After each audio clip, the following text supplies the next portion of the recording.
Human events. And Coulter: no Democrat should be allowed to run for election this year without taking a position on parklands, school-to-prison pipeline, policy.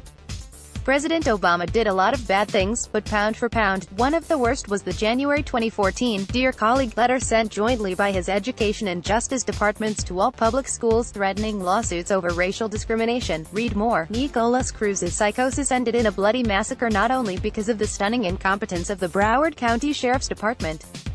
But imagine if we could cut our mass shootings in half.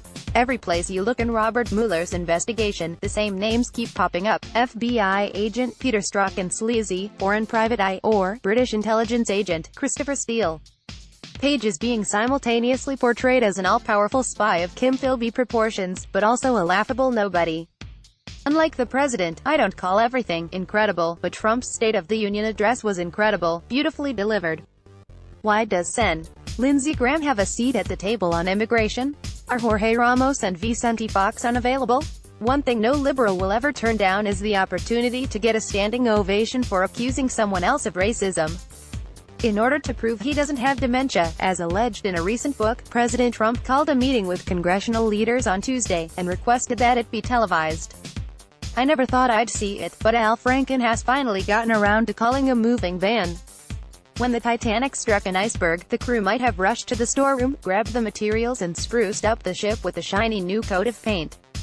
Representative Mo Brooks was the true Trumpian candidate in Alabama, which is why I endorsed him in the primary. Here, and here.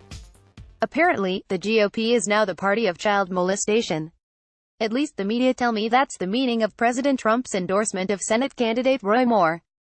At least liberals are finally telling the truth about Bill Clinton, and just 20 years after it mattered.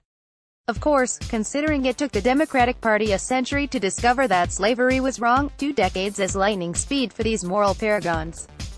Hey, Republicans, did you enjoy election night last week? Get ready for a lot more nights like that as immigration turns every last corner of the country blue. The Democrats have 2 very different profiles. One is their public face of absolute moral purity. They're just better people than Republicans.